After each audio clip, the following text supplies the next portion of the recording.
Well, thank you guys for coming. We're gonna go ahead and just get started. We might have more people trickle in. This is the first session of Game Changer Week, and you guys are like all stars for being here for the very first session. And Ken gets to be our like opener, guinea pig, all of that for the week. So we appreciate you guys coming out early this morning, and make sure you come out all week and get free coffee. Space Rabbit is over there at the pavilion and it's free all week. They'll be here till about 10 o'clock this morning. So make sure you pop in and get some coffee. They have the best fall menu right now going on.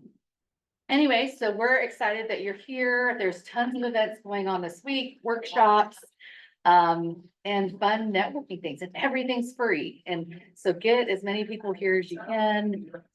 We have some incredible speakers we're bringing in, and we want people to come and just enjoy it, right? So we have this amazing person, Ken Davidian, who I've had the honor of getting to know. And he has had an incredible career, one notably with the FAA for commercial space. And most recently, he was the vice president of the International Space University. Of course, he also is an entrepreneur. He teaches too, some classes at Virginia Tech through the Masters of Information Technology program. So he has just got a wealth of knowledge, and we're excited to have him here. So give a round of applause for Ken. Hi, everybody. My name is Ken Davidian, and here's my bio slide. As Laura, number one, thank you for inviting me to speak. I'm really looking forward to this. As she mentioned, I retired from government after 34 years of service, 20 years at NASA, 12 or so years at FAA, worked in the private sector, worked at X Prize Foundation, which was a prize program offered in the early 2000s. I've been editor-in-chief of a New Space Journal. That's going to wrap up the end. I'm trying to quit all my jobs right now. I'm trying to retire, and like a lot of my mentors, I would say, they have totally failed at retirement, right? So they go from turning in their badge at FAA or at NASA one day to, I'm on advisory committees for the biological and physical research. I'm doing too many things, and so I'm trying to divest from myself from those things, just because my wife's about to retire, and so once she's done, bam, it's going to be, I'll be seeing everybody in my rearview mirror. For all I know, I have no idea what life will bring. So I'm going to disperse myself with a lot of things, but one of the things I really want to keep, kind of the only thing I really want to keep is my passion, which is researching space industry and industry emergence. And you're going to see different aspects about that, or I'll talk about different aspects of that over the next couple of days. But today we're going to talk about space and sustainability. And so space and sustainability means a lot of things to a lot of different people. Let me get back to this slide. So first, we're going to talk about the different ways of looking at space sustainability, 5 different perspectives, taking a social constructivist perspective. And then we're going to look at what do we mean by space in that phrase, space sustainability. And we're going to look at what the space industry looks like and what industry segments, let alone industries we're interested in. Then we're going to look at what the challenges are there. And we're going to talk about what some of the proposed solutions are. And then for the workshop part, which I'll leave it up to the crowd whether we do actual workshop or just discussion. But for the workshop part, what I'd have you do is look at certain industries and talk about what you think the certain challenges and solutions are for those. But let's get going with the overall perspective. So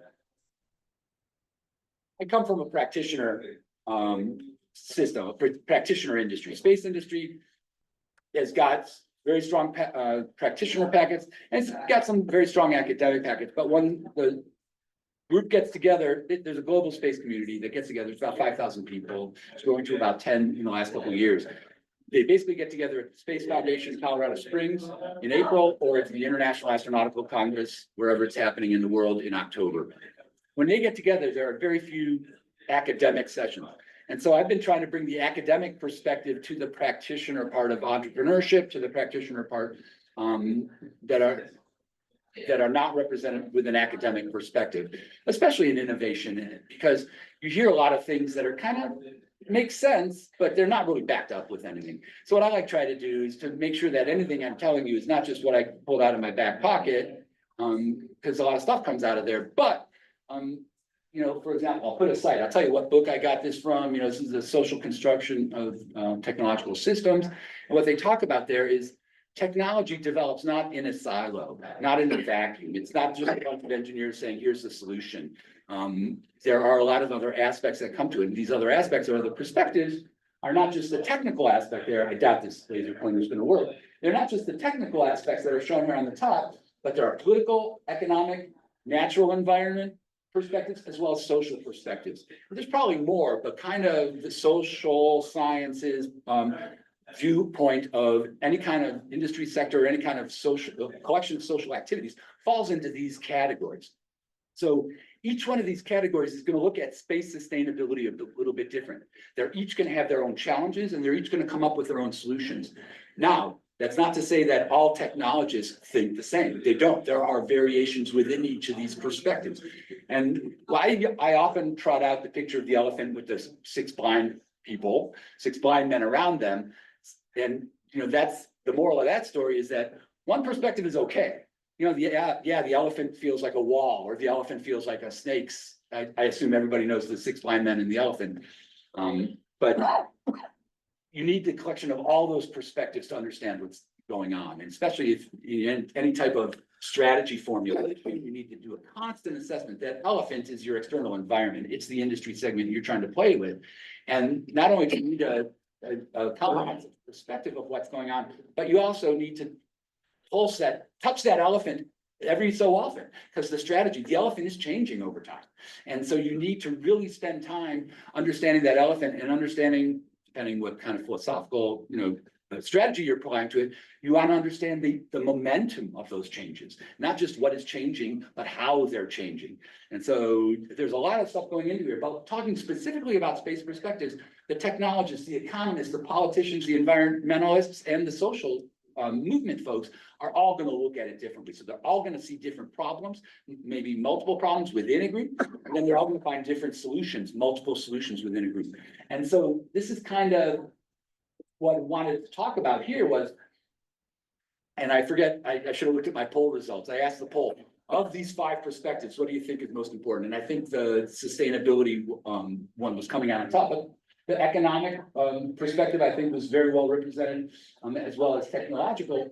So basically, the technologists are going to think that they want to make sure that they're creating the performance and the reliability of technological systems to meet future needs.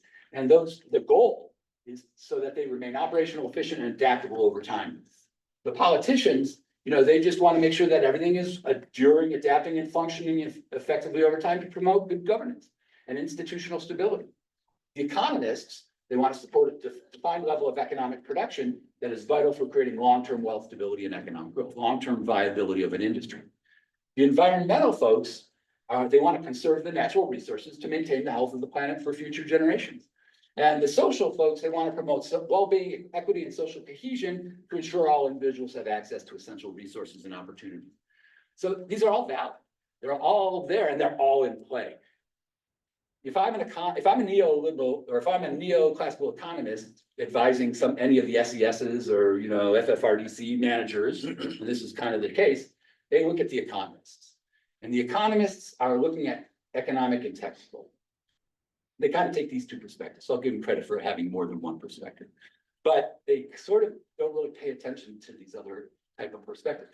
Political economists will look at these. We'll look at the political perspectives in addition to the economic and technical. So that's why, even though you know that economics is a social science, you don't think it's as social of a science as political economy, just because they use more math and they're kind of based the way of developing their theories and talking about it based on physics.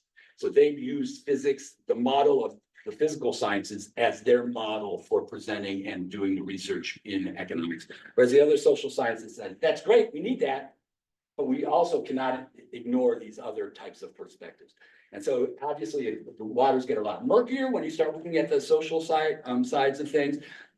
Black and white turns into an infinite shade of gray, infinite shades of gray. So there's a lot of different perspectives. So, and I hate to, I'd love to quote my favorite YouTuber, Hank Green, where they talk about the world is a complex place and deserves to be understood complexly. Our job as managers, you can tell me, Our job when we send information up to our managers are looking at a million things. They don't have time to look down in the detail of things. They want things simple. So complex and simple have to live together. They're both valid ways to go. So again, all these different areas, these social, environmental, economic, political, technical groups have multiple perspectives within each one, and they might conflict. So these are the different ways of looking at sustainability. Then what do we mean by space? Typically in space, we talk about what I call the core set of industries. This picture over here is the honeycomb chart that me and Greg Autry came out with a little while ago, trying to understand at the very highest level, in this case, the industry level or community level, what is the space industry comprised of? And this depiction goes all the way from raw materials through subsystems, through other types of relationships that are not based on financial transactions.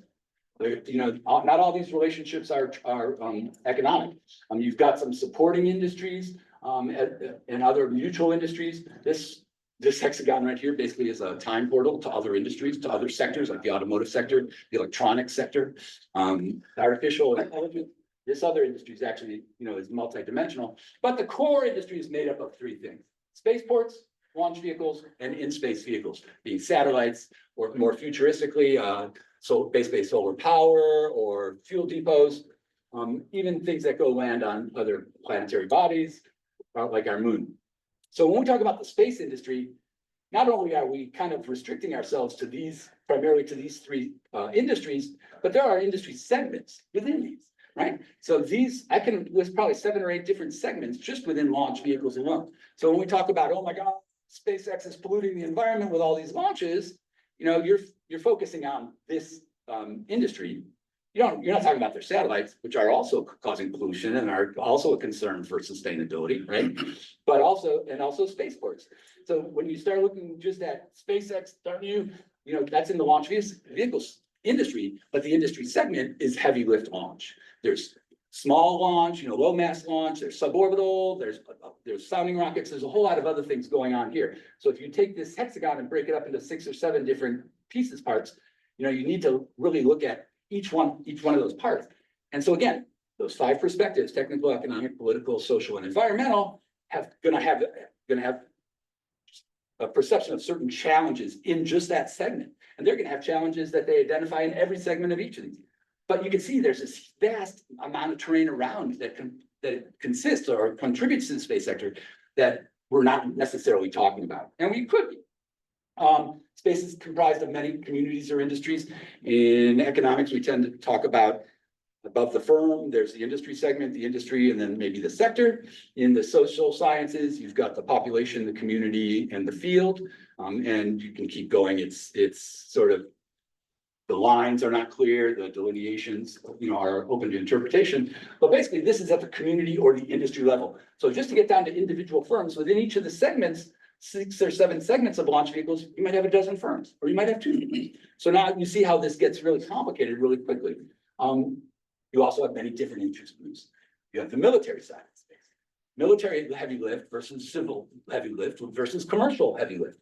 Political, business, social, and these in some ways tie back to the previous slide, because military and civil, NASA, scientific research, for example, are going to be 2 examples of political perspectives. Each industry has different sustainability challenges depending on the perspective. So you can see how you want to say, oh, I want to study space sustainability, for example. You kind of really need to zero it down, because the different types of challenges and types of solutions are going to be very different. So what I did was I said, okay, for each of these 5 different perspectives, looking at spaceports, launch vehicles, and in-space vehicles, what are the challenges they see? So he populated this matrix of saying, basically, these are the points of contention across the board for all of space. So it's not delineating down to the industry segment level. And what I wanted to do was very quickly, how are we doing on time? Very quickly run through kind of each 5, what the challenges were and what the proposed solutions could be. So for example, for the technical perspective, in spaceports, you want to make sure that infrastructure can handle different demand, basically demand for launch over time. And you need to be able to adapt to new launch technologies. I mean, launch towers are built specifically for a given launch vehicle. It's not like there's a single launch tower and it can do different launch vehicles. Because you have different connect points, you have different fluids that go in and out, all that sort of stuff, all the data. So they need to adapt to different types of launch technologies if they want to be commercially viable. So they talk about modular spaceports, designing spaceports to be very adaptable and reconfigurable. They also talk about robust maintenance systems, having predictive maintenance systems for spaceport infrastructure. Launch vehicles, they're talking about reliability and longevity of rocket technology as well as reusability. So they're looking at advanced material solutions as well as we well know, for me, the most exciting part of the SpaceX launch is the landing, right? And so, my wife, who is not a space nut, she loves seeing the landings. She's just, we watch, whether it's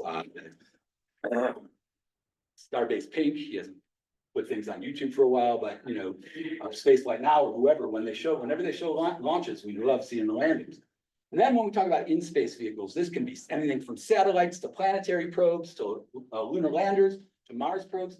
Long-term operational durability, they want to make sure that they operate. You want to make sure that there's no collision in space. And then servicing deorbiting systems, which is super hot right now. So they're looking at on-orbiting servicing, right? So there's a lot of activity going on in that right now, especially out of Japan. And then modular satellite design. There's a couple of companies in Europe that are looking at totally modular satellite design. So that the same bus can be used for multiple purposes, thereby cutting costs and development and production times for satellites. This is for technical sustainability. For political, spaceports, there are regulatory challenges and international coordination on space law. So getting all these together. So they're looking at international standards and policy frameworks. In launch vehicles, they're looking on international cooperation on space launch regulations. And a lot of countries are looking to the US because we have a very established framework for commercial space regulation. Even the Chinese set of regulations that came out a couple of years ago were not that far different than the US. In defense-related restrictions, a lot of times, there's a safety consideration that goes into whether or not you can launch. All the time, there's a safety consideration. However, sometimes I think that's, a little less stringent when it comes to defense-related launches. If there's some absolute launch that's absolutely necessary for national security, it's got high mission criticality, even though it might exceed some of the safety requirements that are put onto the civil space world, they might be able to get a waiver to be able to launch. Despite that, and the solutions are global debris mitigation policy. So they are coming up with some sort of debris mitigation and how long the satellites are supposed to stay on orbit until they're purposefully deorbited to minimize the random debris, and then standardized space traffic management. This is a great time for me to show off this book. This is a book. So for 12 years, I ran the Center of Excellence for Commercial Space Transportation. We pumped a very small amount of money, $1 million a year into 10 schools to do commercial space research. And I'll be talking about this today, tomorrow, life sciences, we'll talk about it. I don't know if we talk about it in the third day, which is future commercial space, but all the research we did is described, and at the end of the 12 years, I put together a book that has all our summary reports, has all of the results, links to all the publications that came out of this. The schools we had ranged from Stanford to University of Texas Medical Branch, University of Colorado Boulder. We had Florida State, University of Florida, UCF, University of Central Florida, and Florida Tech. That's 7. We had New Mexico and New Mexico State University, and Baylor College of Medicine came on at the very end. These are available. I've got 5 of these in my car. This is one of them. They're 5 pounds each. They're over 900 pounds. There are some people that in my mind are brain damaged enough to want this much of paper and put it on their shelves. And I'd love to give you one of these books. It is available electronically at www.coe-cst, it's right here, .org. And it's the very first thing that's on the page under the banner, the title, headmask. So anyways, we did a lot of research on standardized space traffic management coming out of Stanford. And I'm pretty darn sure that some of our friends at MITRE in Washington are, using some of that for the work they're doing for the FAA to deconflict commercial launches and aviation traffic. In economics, high construction and maintenance costs, long-term investment and profitability. So a lot of shared infrastructure and revenue diversification. High cost of R&D in launch vehicles, as well as balancing affordability with innovation in reusable systems. So they're looking at cost-efficient reusable systems. And now Everybody's copying or trying, no, I shouldn't say that. The smart rocket companies are trying to copy, what I think are the smart rocket companies are trying to copy SpaceX. And right now, it's kind of the only ones you see doing that are in China. But I think others will follow. It's so funny to watch this industry, how it is so textbook Clayton Christensen. When Clayton Christensen talks about the innovator's dilemma and how the incumbents react to the innovations of new entrants, this is textbook. What's going on right now, it's textbook. In space vehicles, they're high upfront costs for the long duration probes and that have long mission times, and sustainable business models kind of are really difficult to see for satellite constellations. So we get shared satellite services as well as QSATs and small satellite solution constellations. Let me skip. I want to make sure that we have enough time here. Let me go to this one first, and we'll end with the environment. It's socially.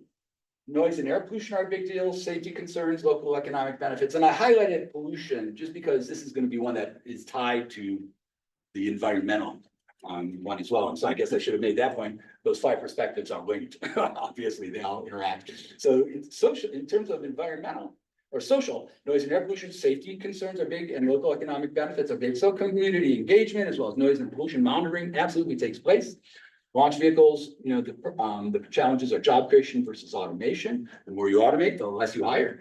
But there's on certain things, you have to have the welders and the plumbers that are building starships. So it takes people, but there's a lot of pollution, noise, air, as well as thermal pollution. So one of the pollution sources that goes on when you're launching a rocket in space, it could be HO, hydrogen and oxygen, where the combustion products are all HO derivatives. So it's OH, H2, it's H2O, a lot of it is H2O. But it comes out hot. So now you're introducing all these hot gases into the atmosphere.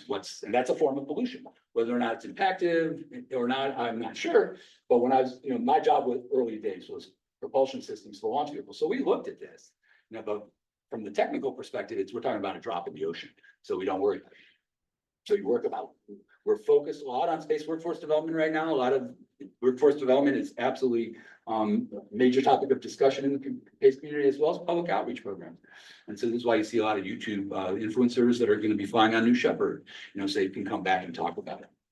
And then finally, for in space, the satellites, the probes, the landers, impacts on global communication networks. This is referencing the constellations or internet privacy concerns. Kind of with the advent of computers, we've kind of entered this world of, what do they call it? I forget what the term is. Surveillance capital. You know, we're sort of in this phase of surveillance capitalism right now, where all the data, every time you just move your mouse, when you click on it, where it is, and how long you linger on things, it's all part of the equation. And so, you know, privacy concerns are big, and then equitable access, you know, minimizing the digital divide. So having equitable satellite networks, should it be able to reach, you know, should the power that Elon basically has be vested in a single person? You know, does personal freedoms guarantee that or not? And then equitable access. So, and data encryption and security is another big one. So I apologize for going into too much detail on those things, and kind of environmental sustainability is our main point. So maybe it's good that I ended here with space use or with spaceports. The major issues are land use impacts, you know, and habitat destructions. A lot of these spaceports are in remote areas where there were indigenous tribes living there, and there could be sacred sites. And so all this stuff has to be figured out when it comes to spaceports. So they try to figure out how to make infrastructure that's less polluting, how to reduce emissions, to create green rocket fuel systems or air quality control measures. And then of course, noise reduction. In launch vehicles, environmental impact of production as well as operation. The operation of launch vehicles leads to high carbon emissions and pollutants from rocket fuel. So we could talk about green propellants, and they've been working on these for quite a long time. They tend not to be as high performing because they have higher molecular weights. And the equation for ISP actually depends on molecular weight of the, you know, the propellants. And so the higher it goes, the lower your theoretical performances. And then having reusable rockets to minimize the impact of production. And finally, for in-space vehicles, you have space debris, hazardous waste, and potential contamination of extraterrestrial environments, and or the possible reverse contamination. You know, when we're talking about Mars sample return, is it possible that we're going to be bringing some contaminants back to Earth? So there's a lot of work that goes into that. So space debris removal technologies, again, is high on the solutions agenda, as well as different ways of deorbiting satellites that give you enough control, but do not impose a weight penalty on the vehicle in the first place. So those are all, I mean, because you could deorbit. I've always thought it's probably theoretically possible to like have, let's say you're in a geosynchronous orbit, low Earth orbit, and you want to come out, you want to land in, I don't know, at some point in the Pacific. If you had enough propellant, you could go straight down. You could do it, but it would take an immense amount of propellant. It's just so much easier to deorbit and do it in a circular fashion. So, coming up with different deorbiting mechanisms. And Lockheed Martin just recently came out with the aero shield, the shield that thermally protects the payload, but can take the brunt of reentry. So it's like coming in like a big shuttlecock, basically is what it looks like. So anyways, there are solutions to these when I talk about this. So now, let me ask if there's any questions, because it's perfect timing. I wanted to allocate about 30 minutes for the workshop part, but before we go into that, any questions and thoughts? I could talk forever. I don't plan to, but I want to make sure that. Yes, when you're talking about environmental impacts, are we thinking in terms of the environmental impact on the planet or the environmental impact actually up in orbit? Well, so this is why I think it's all natural environment. So I mentioned the fact that number one, in spaceports, obviously we're worried about land use and Right. impact on the planet. Launch vehicles, we're worried about the propellants in the upper atmosphere. I mean, there are certain levels of the upper atmosphere they call the ignorosphere, because science has not spent a whole lot of time studying these higher altitudes that are suborbital. And so it takes dedicated pros to go there. You can't just put something up there and it'll stay there. So they are worried about the ignorosphere, about the troposphere and whatnot. And so upper atmosphere contamination, and then as well as bacterial contamination going, to other planets or other bodies, as well as coming back. So it's kind of all of it. Mother Nature, right? Oh, so it seems that your the bulk of your slides are focused on infrastructure. Because you were talking about spaceports, launch vehicles, and space vehicles. What about the potential sustainability kind of concerns around distribution and downstream work? Okay, great question, because that's the topic of the workshop. So I, like Joanna said, I talked about what I call critical infrastructure, which is spaceports and launch vehicles, because these are mission critical. These are critical path items right here. In space vehicles, this actually breaks up into a lot of different things. And then on this chart, like I said, you go from raw materials to subsystems to systems. Where are my systems? I guess they're here. You've got all the administrative support. These are mutually dependent other communities, other industries. And then you go into the core industry. Down here, you start going into the retail sector. This is what I call wholesale. This is what I call retail. And down here is the consumer driven part. You can tell I've only given it 2 squares. This is a very upstream heavy kind of chart. Downstream, I've been thinking about expanding. Number one, it's complicated. There's 27 hexagons on here already. Once you start going downstream, there's a bunch of demonstrated demands, and you can break this up into what are the military, what are the civil, what are the commercial. Right now, NASA and military are typically the only customer. So that's a lot of these hexagons that come from here will be focused mostly on civil and military. But there are some pockets of commercial demand and demonstrated markets, including orbital tourism, with what SpaceX has done also already with Jared Isaacman, as well as with what he's doing now with the FRAM mission that's coming up in Blairstown, which is Jared Isaacman again. Lots going on there, and suborbital tourism. To me, suborbital tourism, especially with Virgin Galactic, is probably the most commercial looking firm in the space sector. They've got 600 reservations. 600, that's not mass consumerism, but in the space industry, that's 2 orders of magnitude more than the number of customers anybody else has. Nobody else has got, 600 customers lined up. Blue Origin, it's hard to tell. They're operating under a veil, the dome of silence. So we won't get peeks into what's going on there. In terms of potential demand, there's a lot of things there. And a lot of folks are looking to exploit that. But in my mind, and I'm a little bit disappointed, a lot of what we call new space these days, and the new space companies, they tend to focus on government markets, that's going back to the way things have always got done. So companies like Blue Origin, like Sierra Space, you'd think these are new space companies, but they are operating like Boeing or a Lockheed Martin. So. Yeah. Are you excited about the workshop? Okay, so here's the workshop, and please, please, please use a large language model for these. Please use ChatGPT. Okay, who here has ever used a large language model? Does ChatGPT count as that? ChatGPT is a large language model. Who here got an LLM on their phone? Okay. Large language models are good at some things, they're bad at other things. It's actually pretty good for what I'm asking you to do. It goes out and it scrapes the web for information, identifies information that it thinks you want, and it gives it back to you. Everything LLMs do is a hallucination. 100% is a hallucination. Some of the hallucination makes sense. And in this case, the hallucination makes sense. So the question, the workshop part was this. Pick alone or in small groups, and we're going to go with the alone option here. Pick a non-core space index group. So did I put it on there? Yeah, don't do those. Those are the easy ones, right?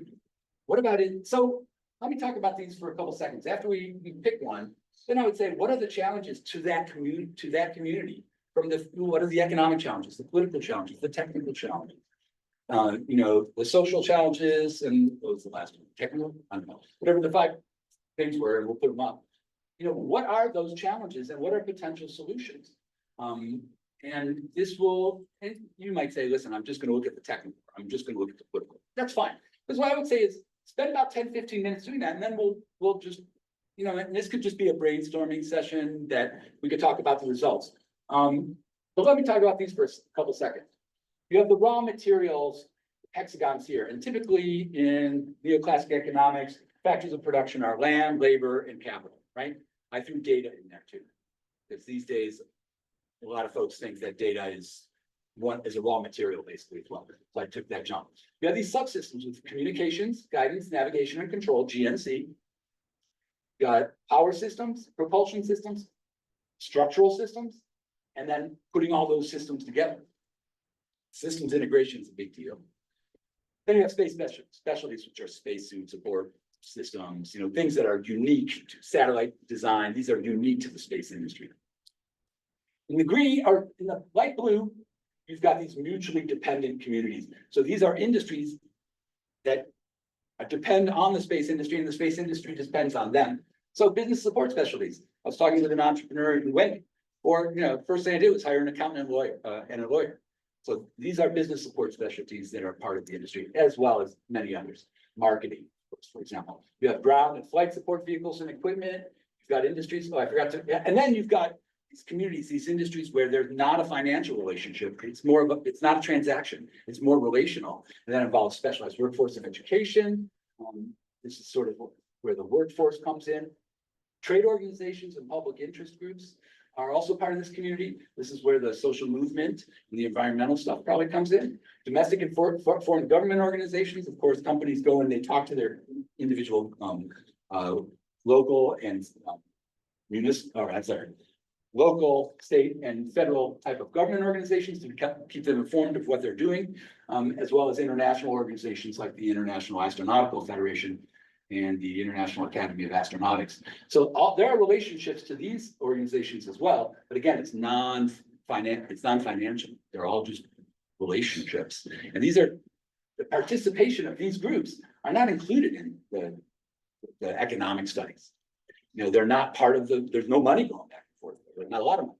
So their impact on how they might frame the development of a technology is not taken into consideration. I just got done that book that I showed you on the first slide, Social Construction of Technologies. I was just reading this morning about how cooking stoves, ovens, were introduced going from the 1700s, coming through to the present day. And in the United States, we basically had coal stoves until the 1920s, and then it was some gas was being pushed. And then after World War II, there was a huge amount of electric and gas stoves. And they talk about how it was governments getting into building housing after World War II that was doing bulk buys of stoves that was influencing the technology that was being diffused and being produced.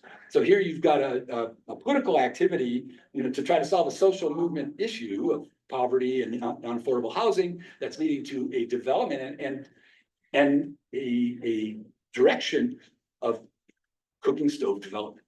So the evolution of the technology was not a purely technological or economic, right? It had a lot of social as well as environmental impacts that helped direct that technology. So that's that. And then again, I talked about the retail, customer service, hospitality, business development, training, our retail activities that are going on right now, and then leading down to demand markets. Just want to slow you down just a little bit. Sorry. Okay, I need to put another block up there. That'd be which I great. think, is dear to our heart, because we're part of what's called the space industrial base. Okay, my company, we design and manufacture, space level components, and what we see is, DC to DC power converters. Okay. And what we see is an incredible consolidation and disappearance of, in that industry, so like just getting capacitors, resistors, radiation hardened semiconductors. The number of companies that are actually, involved in that is shrinking, and what happens to that, cost is going way up and. So you said you wanted to add an hexagon. Yeah, well, I would call that what I would call the space industrial base, which is. Well, this is all the space. Well, I would put you here. components, I would put say you there. Well, that's systems, okay, I'm talking about Yeah, components, all right, that, okay. that. So subsystem, let's say. Subsystems. A component, components, subsystem, Yeah, component. yeah. Tomato, right? Okay. It's all gonna fall in here.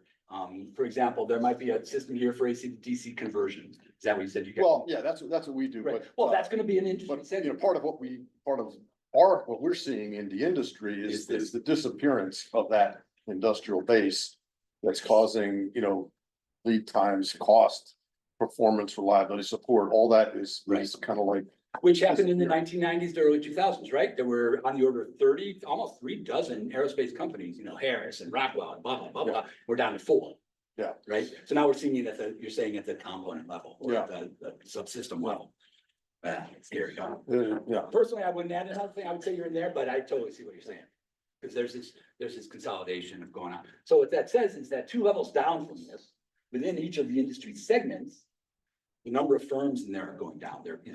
It's either being vertically or horizontally consolidated. Okay, that makes sense. No, really, anytime anybody thinks there's a hexagon missing, I'd love to hear that because I want to make sure this is as complete as possible. And this is what came out of my back pocket and it's gone through, I think I'm on Rev 27 of this, but it's going to continually change because this is not a static number. Equilibrium does not exist. This is one of the neoclassic assumptions that change is the only thing that's constant. Any other questions or discussion? We're gonna go into the workshop, I swear to God. You got how much? Okay, so let's take 10 minutes, which isn't a lot of time, but it's enough to really, I would say, pick one of these groups. And I'll tell you what, let's put you on the hook. Dahim, what group are you gonna choose? I was going to hit, the domestic and foreign government organization. Great, so you're gonna answer, what are the challenges from the 5 perspectives and what are the possible solutions in that? And so, you, sir. in the top one, in the capital. Human capital, perfect, you, sir. Well, those yellow areas are kind of like somewhat dear to my heart, so all those, Well, just pick guidance, one. not Just pick power- one. Power system, sure. Well, in the world of research and analysis, you gotta narrow your scope, so you wanna do everything, but perfect, so you didn't do power systems, sir. Also human capital. Okay, good, sir.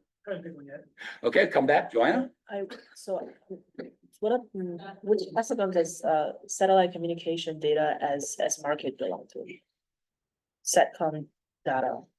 Good data, go to data, Oh, okay. go right to data, I would go into data as well. do data, systems integration, perfect, and Laura? You're not gonna do it, I would do the human capital. she gets a pass. There you go. She gets it back. Okay, go. I will bug you again in 10 minutes. Well, 9 minutes. 52.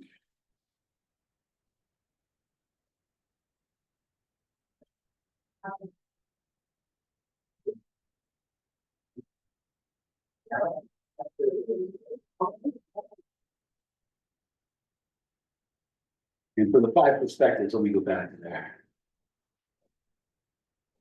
There's 5 groups: technical, political, economic, environmental, and social.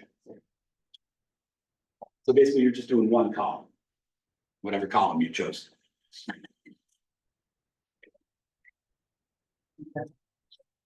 Okay, 9:50.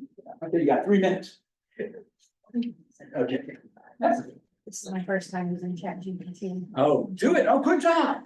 And if you have questions about ChatGPT, use it. Absolutely use it. Use those questions I mentioned before. Just type in exactly that question. What are the challenges from an environmental perspective, from a technical, political, environmental, social, whatever, economic? And then what are the solutions? It's coming out with good stuff in it. Yeah, I'm telling a you. little troubling. You've got. The ChatGPT's hallucinations are. But I can tell you, everything it does is a hallucination. I think that's a really good way to describe it. Everything it does. Don't be fooled. Some of them are bad hallucinations. Some of them are really bad.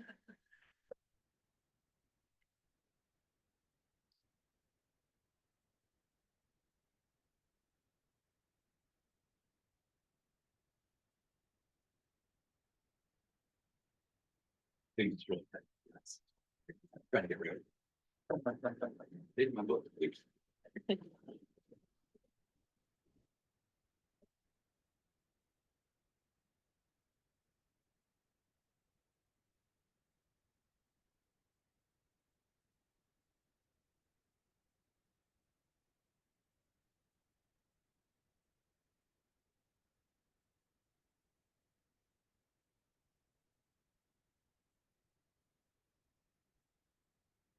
That's not bad, huh? Yeah, sell these to people I interact with. I'm telling you, well, what my will tell you is like, we don't want to put proprietary information into a LLM that might possibly. It's susceptible. Or security. Yeah, they do practice. But they do have enterprise versions of it. Sure. Yeah. And it's super helpful. NASA hasn't gotten on board yet. They haven't. Help them so much. It's amazing. Trying to work through that with DOD as well, with the Air Force, and trying to have I can't imagine they would get us. secure. And you know, the different ones are, some are better than others. Claude is probably to be really good. Gemini is not terrible, but it's as good as ChatGPT and Claude. So for certain things, some are better. Never used Grok. I'm afraid of that. I can put it like on. Yeah, yeah, for my, like, for stuff like this, I just the phone chat. Yeah. You're done? I'm done. I'm solution. Just let me know when you're done doing your thing, first cut, and then we can go from there. Laura wants me out of here by the next 7 or 8 minutes.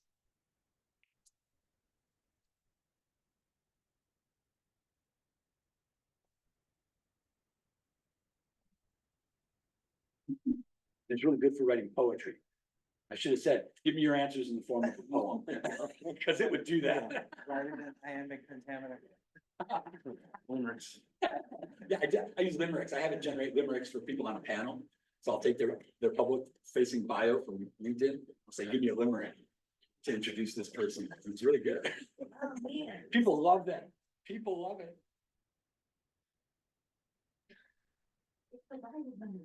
I just lost my mind. Sorry. What is it? I just typed impress Ken Davidian, and it said to impress Ken Davidian, who is deeply involved in the space industry and has a strong background in space policy, and it gives me a whole.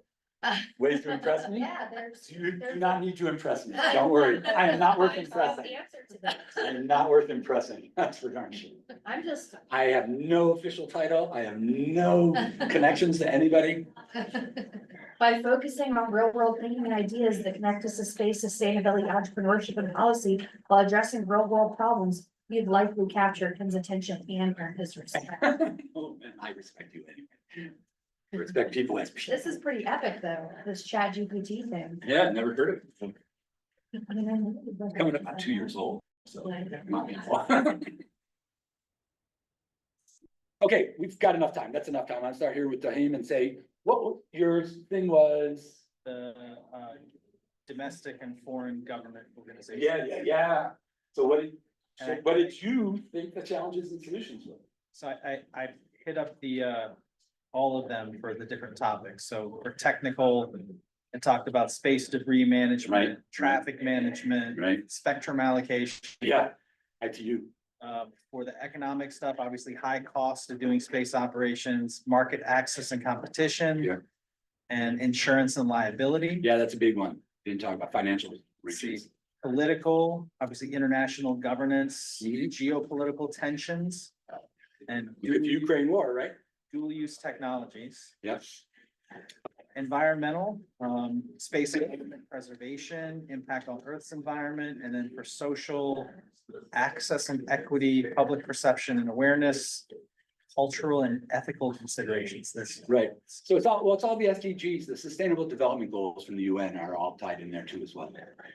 Now let's go to the next one. No, yeah, well, a lot of these, pretty much aware, but like technical challenges in space power. And you were doing the power systems one, right? Right.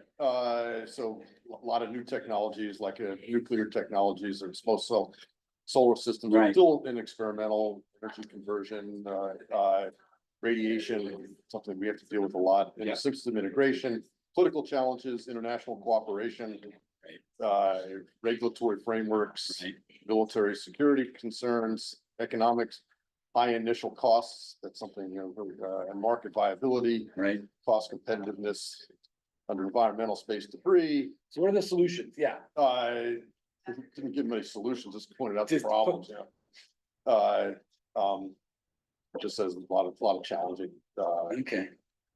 thermal effects, social challenges, public perception and awareness. Especially if there's safety and environmental concerns, education and a workforce, a skilled workforce, which is also something. Big concern. Big concern.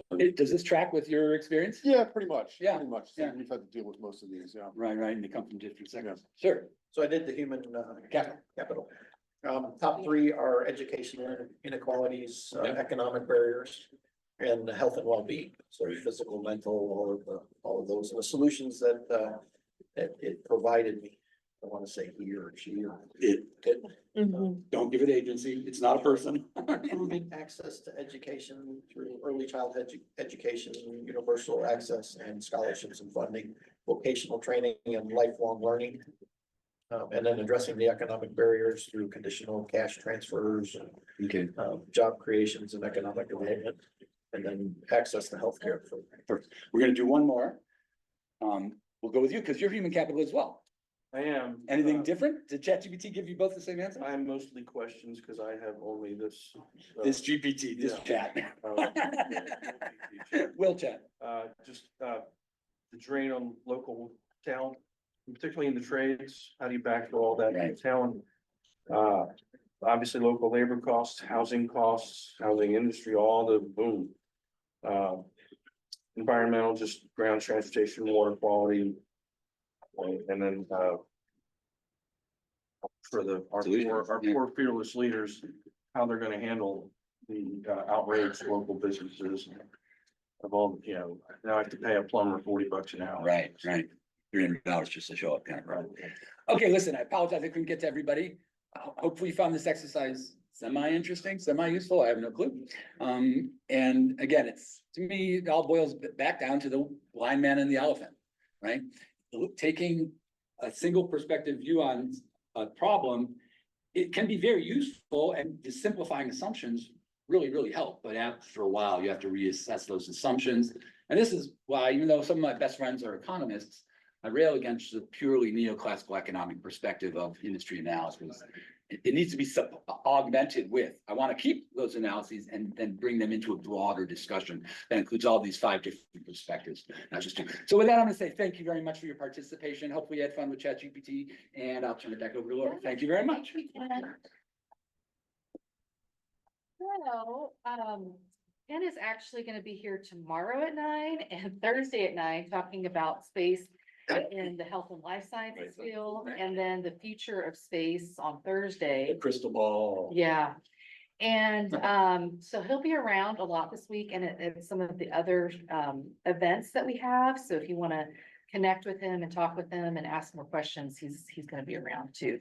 Ken Davidian at vt.edu. Yes. So we have just a few things to let you know. We have this showcase tomorrow afternoon. And we'll have a bunch of companies exhibiting downstairs, and we're doing free headshots too. We have a professional photographer coming in and doing free headshots. And then we have free co-working downstairs. So if you want to, pop in and out for some of the workshops, but you still need to work, which we all need to still work this week. There's free co-working downstairs, so you can get Wi-Fi and everything. We have, tomorrow night, the halftime reception at the Eastern Divide. We rented out the whole space, and we have the Jared Stout Band coming, and it's free drinks too. Yeah, and so, we also, our next session is with Braden Croy right back there, with Dominion Energy Innovation Center. So if you want to stay for that. But you can get more information downstairs too. But thank you guys for coming. Thank you, guys.